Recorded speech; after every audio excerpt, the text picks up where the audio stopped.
If you're anywhere from the age of maybe 20 to 30, then you were probably around for the golden days of gaming. Whether that was on Xbox 360 or PlayStation 3 or even PC. I think we can all agree that in the early 2010s and even a little earlier than that, gaming was totally different than it is today. It honestly was a magical time, and I think it's pretty obvious that for a few years now, things have not been that great. Things aren't the same whatsoever. But what went wrong? So, a good example of gaming going downhill, I think the perfect example would be Call of Duty. It's something I've been playing for the past 12, 13 years. I don't play it much anymore, honestly. I really only play Fortnite nowadays. I'll hop on Black Ops 2 to get some gameplay for the videos, and I still love Black Ops 2. It's my favorite game of all time. But after that is when things kind of started to go downhill. And I'll probably refer mostly to Call of Duty throughout this just because it's what I know. I mean, it's what I grew up with, and if you're a fan of the series, then you know that it's just gone way downhill, especially the past couple years. Black Ops 2 came out around, I think it was late 2012, and things couldn't have been better. The game itself, the community, even, online, YouTube, everything associated with the game, it was at such a good spot. There was no skill-based matchmaking, which, I mean, that is a whole nother topic. But, you would get in lobbies based off your connection, and you would have a good time. Like, yeah, there were people who were toxic. People would talk shit, of course. I mean, it's Call of Duty. But it wasn't like this overly sweaty, like try hard every single game. If you were a good player, it would show. And I know pretty much every game now has skill-based matchmaking. It's just inevitable at this point. But not only just that, there weren't many things you could buy in the game at the time. Like, the first couple Call of Duty DLCs were like $15 map packs. You pay 15 bucks, you get 4 maps. Which, I mean, looking back, that wasn't a whole lot of money for what you were getting. And that was really all they were selling. I mean, Black Ops 2 had the camos, and this is the biggest thing for me. A camo in Black Ops 2 was $2, and you could equip it to any weapon in the game. Nowadays, you have a bundle with, like, maybe an operator skin, a calling card that no one's going to use, and, like, 2 weapon blueprints that might look cool, but they're only going to look cool on that specific weapon. And Black Ops 2, $2, you can use these amazing camos on any gun, and, we really didn't know how good we had it.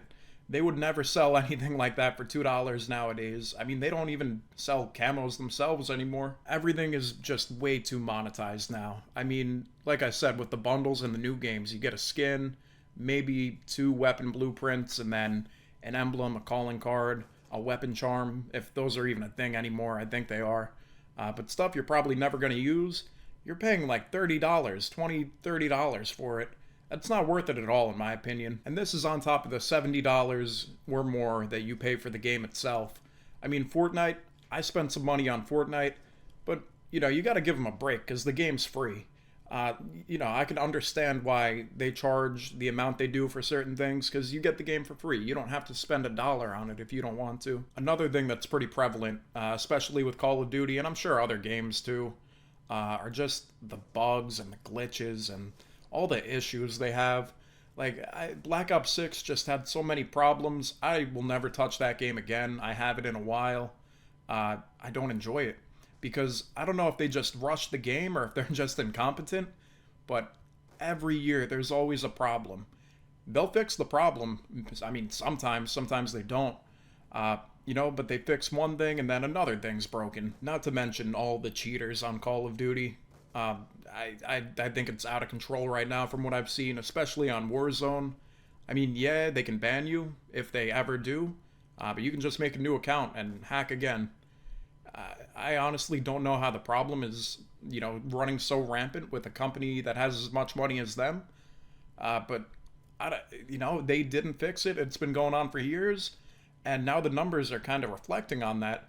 People don't want to play cheaters and, play an unfair game. With all the money they charge for their game and their bundles and everything else, they should have the best anti-cheat that exists. I'm still baffled that they don't.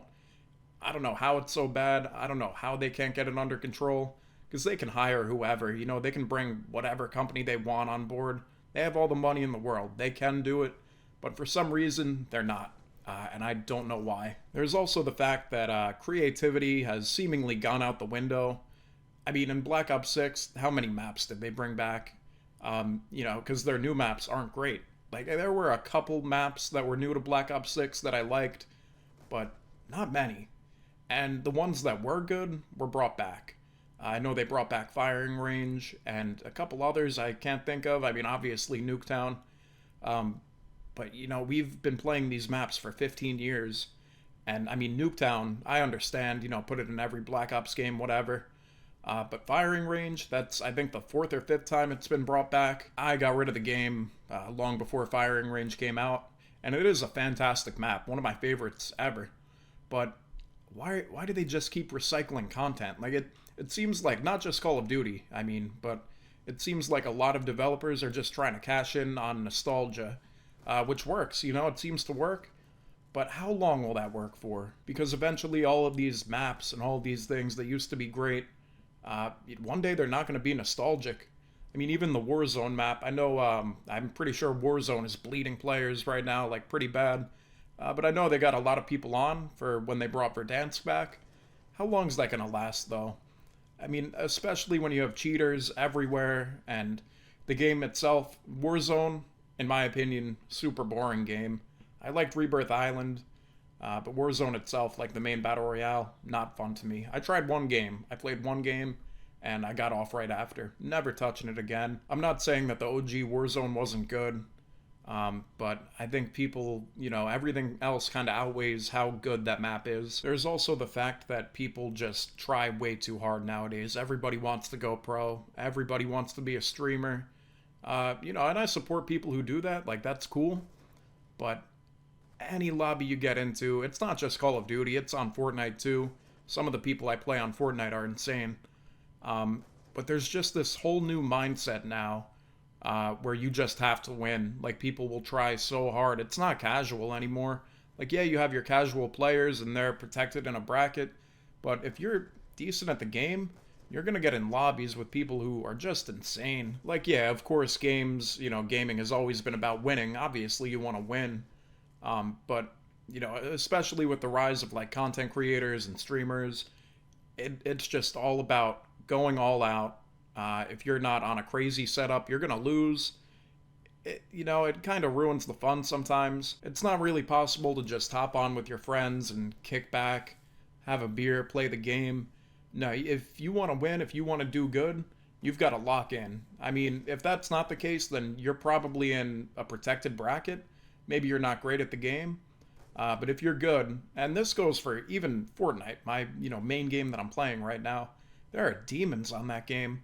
And if I want to do good, I have to lock in. Like, I can't just sit back and casually play. I think what I'm trying to say is that back in the day, like Black Ops 2 being a prime example, you could hop into a game with all your friends, and you could mess around. You could have fun.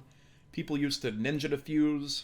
If you don't know what that is, you would basically hide by a bomb site and search and destroy. And when the enemy planted the bomb, you would sneak up to it and defuse it without them seeing you. Yeah, good luck trying that nowadays. I mean, you had people trick-shotting too. I was really into that. People still do it, but people get in bot lobbies and do sketchy things to, kind of hit trick shots easier. But you can't just load into a game and, expect to be able to go for trick shots. Because I'll tell you right now, if you load up with 5 other people who are around your skill level, assuming you're average to above average, if you try, like, having fun or maybe playing knife only or ninja defusing, trick shotting, you're gonna get fried. Because whether it's in Fortnite, Call of Duty, or other games that I can't speak too much on because I don't have too much experience, but I would assume Valorant, CSGO, whatever other popular shooters there are. But no matter who you're playing against, you're playing a team that wants to win, a team that is doing whatever the meta is, whatever hero or character or weapon is meta. They're not there to have fun. They're there to win. They're there to do whatever they have to do. Maybe I shouldn't say they're not there to have fun. Odds are they're having a good time. And I can't say I'm totally against that. Like, I understand the concept of wanting to be the best, wanting to be good. But you know, sometimes it's not the most fun to play against. But yeah, that is why, in my opinion, gaming has gone downhill over the past couple years. If you agree or disagree, let me know. And yeah, that's going to do it for me. Thank you so much for watching. I will see you next time.